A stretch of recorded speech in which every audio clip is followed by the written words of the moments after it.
Good morning बच्चों। आज हम क्लास 7 के हिंदी व्याकरण से 5th चैप्टर पढ़ते हैं।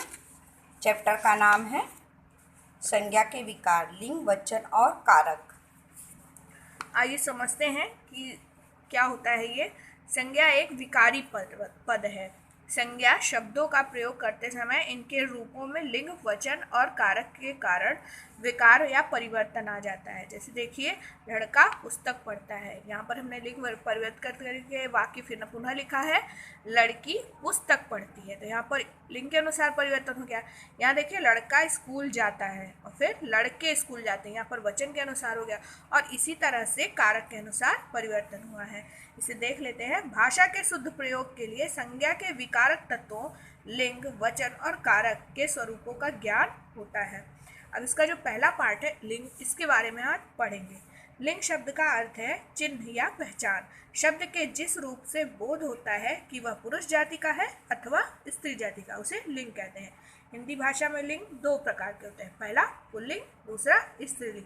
शब्द के जिस रूप से वह पता चले कि वह पुरुष जाति का है वह पुल्लिंग कहलाता है, जैसे आदमी, लड़का आदि। स्त्रीलिंग में शब्द के जिस रूप से यह पता चले कि वह स्त्री जाति का है उसे स्त्रीलिंग कहते हैं, जैसे औरत, लड़की आदि। इसी तरह से अब आगे देख लेते हैं।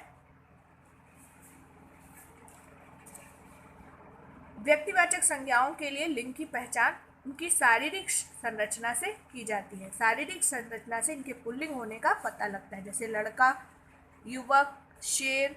इससे हमको भी पता चलता है कि ये पुल्लिंग शब्द है। शारीरिक रचना से स्त्रीलिंग होने का पता चलता है, जैसे लड़की, गाय, स्त्री, बूढ़ी, बंदरिया इत्यादि। कुछ ऐसे शब्द होते हैं जो हमेशा पुल्लिंग होते हैं, जैसे कौवा, गीदड़, उल्लू, बगुला, जिराफ आदि।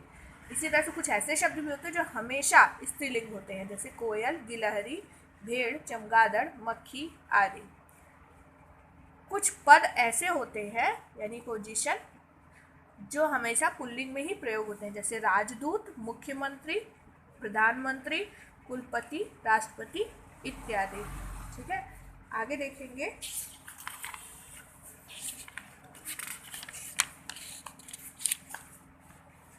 वचन, जो कि हमारा दूसरा विकारी तत्व है। वचन का मूल अर्थ है बताना या कहना।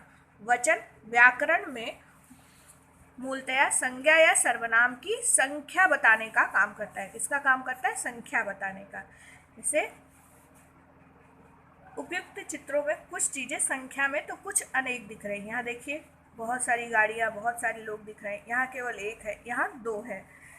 शब्द के जिस रूप से उसके एक या अनेक होने का बोध होता है उसे वचन कहते हैं। वचन, हिंदी में वचन भी दो प्रकार के होते हैं, एक वचन और बहुवचन। जहाँ पर एक संख्या का बोध हो वो एक वचन, और जहाँ पर बहुत सी संख्या का बोध हो वो बहुवचन कहलाता है। जैसे एक पेड़ और एक, यहाँ पर देखिए, चिड़िया, चिड़िया यानी कई, ढेर सारी चिड़िया। अब वचन की पहचान कैसे करते हैं? देखिए, वचन को दो तरह से पहचाना जाता है, संज्ञा या सर्वनाम तथा विशेषण द्वारा। वाक्य में संज्ञा, सर्वनाम तथा विशेषण का प्रयोग जिस रूप में होता है उसे वचन की पहचान होती है। जैसे यहाँ देखिएगा, शेर दहाड़ता है, शेर दहाड़ते हैं, तो ये बहुवचन में हो गया। इसी तरह से यहाँ देखिए, मैं खेल रहा हूँ, हम खेल रहे हैं, यहाँ पर भी हो गया। आंधी से पेड़ गिरा और आंधी से छोटे पेड़ गिरे, इनसे हमने पहचान की ये संज्ञा, सर्वनाम और विशेषण के द्वारा वचन का परिवर्तन किया गया है। दूसरा, क्रिया के द्वारा। जैसे अध्यापक पढ़ रहा है, अध्यापक पढ़ा रहे हैं, यहाँ रहा है और यहाँ रहे हैं। इस तरह से हमने क्रिया के द्वारा जाना कि एक वचन में हो रहा है और ये बहुवचन में हो रहा है। हमेशा एक वचन में आने वाले शब्द देखिएगा, जैसे आकाश काले बादलों से घिर गया है, आकाश हमेशा एक वचन में प्रयोग होता है। इसी तरह वर्षा, पानी, मक्खन, भीड़, जनता इत्यादि भी इसी तरह प्रयोग। कुछ ऐसे शब्द जो हमेशा बहुवचन में प्रयोग होते हैं, जैसे होश, हस्ताक्षर, लोक, प्राण, दर्शन, बाल, आंसू आदि। एक वचन शब्दों का बहुवचन के रूप में प्रयोग। कई बार एक वचन शब्दों का प्रयोग बहुवचन के रूप में भी होता है, जैसे आदर सम्मान प्रकट करने के लिए। इसका एग्जाम्पल देखिएगा, प्रधानमंत्री आज दूरदर्शन पर देश को संबोधित करेंगे। यहाँ पर ये पता चल रहा है कि ये बहुवचन में ही प्रयुक्त हो रहा है। इस तरह से आप तीसरे हमारा जो विकारी तत्व था वो है कारक, उसके बारे में जानेंगे। संज्ञा या सर्वनाम शब्दों का वाक्यों की क्रिया के साथ संबंध स्थापित करने के लिए जिन शब्दों का प्रयोग करना पड़ता है उन्हें व्याकरण में कारक कहते हैं। ठीक है, देखिए आपको पता ही होगा कि एक पूरा वाक्य बनाने के लिए उसमें कर्ता, कर्म इत्यादि की आवश्यकता पड़ती है। उनको जोड़ने के लिए जिन चिन्हों का हम प्रयोग करते हैं वही कारक कहलाते हैं। ठीक है, ये कुछ इस तरह के चिन्ह होते हैं, जैसे ने, को, में, का, पर, में, से, की, के, की इत्यादि। आगे इसका हम विस्तृत रूप जानेंगे। ये भी देख लेते हैं। कारक चिन्हों को परसर्ग या विभक्तियां भी कहते हैं। अब कारक के भेद देख लेते हैं। हिंदी व्याकरण के आधार पर कारक के 8 भेद होते हैं। कर्ता, कर्म, करण, संप्रदान, अपादान, संबंध, अधिकरण और संबोधन। इनके बारे में विस्तृत रूप से देख लेते हैं। पहले देख लेते हैं हर कारक का चिन्ह क्या होता है। जैसे कर्ता का चिन्ह ने, कर्म का को, करण का से या के द्वारा, संप्रदान को के लिए, अपादान से, संबंध का की, के, रा, री, दे, अधिकरण में, पर और संबोधन का हे, अरे। ये उनसे बने वाक्य हैं। अब पहले जानते हैं कर्ता कारक। क्रिया करने वाले को कर्ता कहते हैं। किसे कहते हैं? क्रिया करने वाले को। जैसे यहाँ देखिए, सभ्य ने गुब्बारे खरीदे। यहाँ पर गुब्बारे खरीदने का काम किसने किया?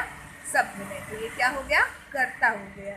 ठीक है, आगे इसी तरह कर्म देखते हैं और इसका चिन्ह भी देख लेंगे, ने होगा। जैसे देखिए, सभ्य ने गुब्बारे खरीदे, तो ने भी इसका चिन्ह हो गया। इससे भी हम पहचान लेंगे कि ये कर्ता ही है। कर्म को देखेंगे। वाक्य में जब क्रिया का फल कर्ता पर न पड़कर किसी अन्य संज्ञा या सर्वनाम पर पड़े तो उसे कर्म कारक कहते हैं।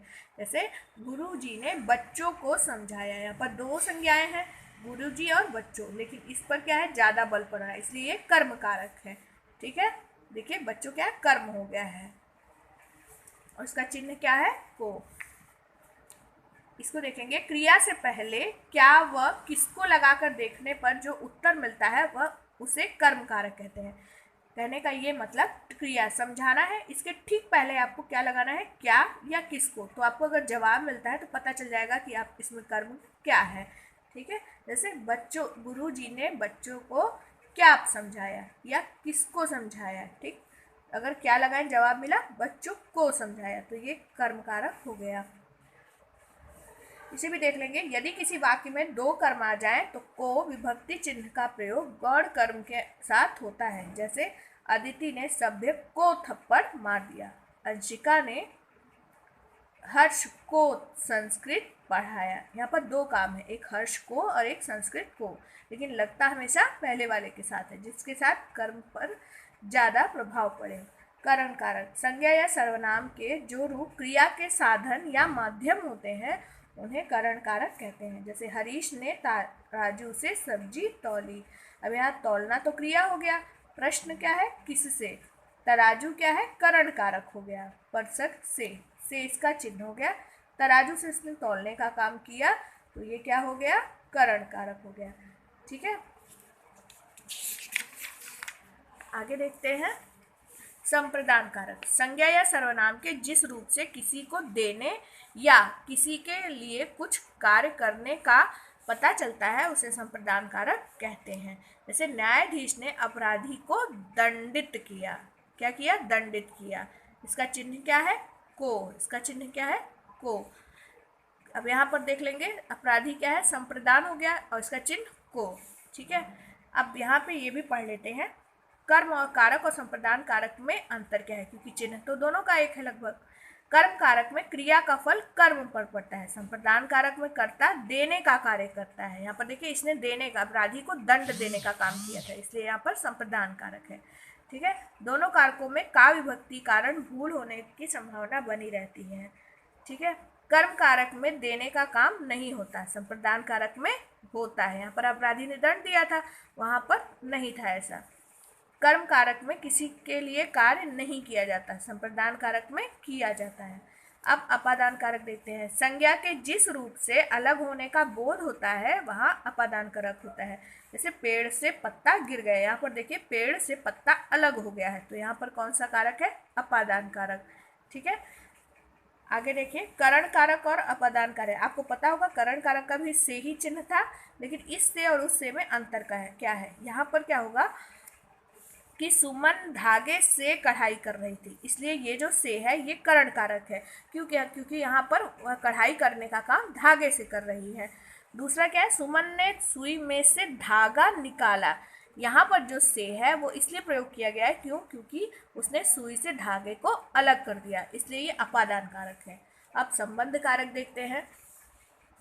संज्ञा या सर्वनाम के जिस रूप से इनमें संबंध प्रकट होता है उसे संबंध कारक कहते हैं। जैसे रमेश दिव्या का नाम है, रमेश दिव्या का मामा है। ठीक है, दूसरा यह पुस्तक तुम्हारी है, हर्ष अपने मित्रों के साथ खेलता है।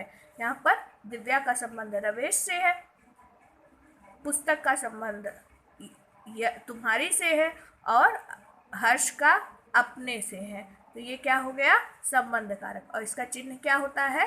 का, री या ने। ठीक है, आगे देखिए अधिकरण कारक। संज्ञा या सर्वनाम के जिस रूप से क्रिया के समय, स्थान, आधार आदि का बोध होता है उसे अधिकरण कारक। जैसे बाल्टी में कपड़े भिगो दो, बाल्टी में कपड़े भिगो दो, तो इसमें आपको पता चल रहा है कि बाल्टी में कपड़े भिगोने की बात हो रही है, तो ये क्या होगा? अब अधिकरण कारक होगा। ठीक है, उसी तरह से आपको यहाँ पे देखिए पहाड़ों पर बर्फ गिर रही है, आपको स्थान के बारे में बोध हो रहा है, तो ये अधिकरण कारक है। इसी तरह संबोधन कारक। संज्ञा या सर्वनाम का प्रयोग जब संबोधन के रूप में किया जाता है तो उसे संबोधन कारक कहते हैं। जैसे बाप रे कितना बड़ा किला है, अरे रामदास ठीक से काम करो, इसका चिन्ह क्या होता है? इस तरह की एक लाइन और उसके नीचे बिंदी, ये संबोधन का चिन्ह होता है।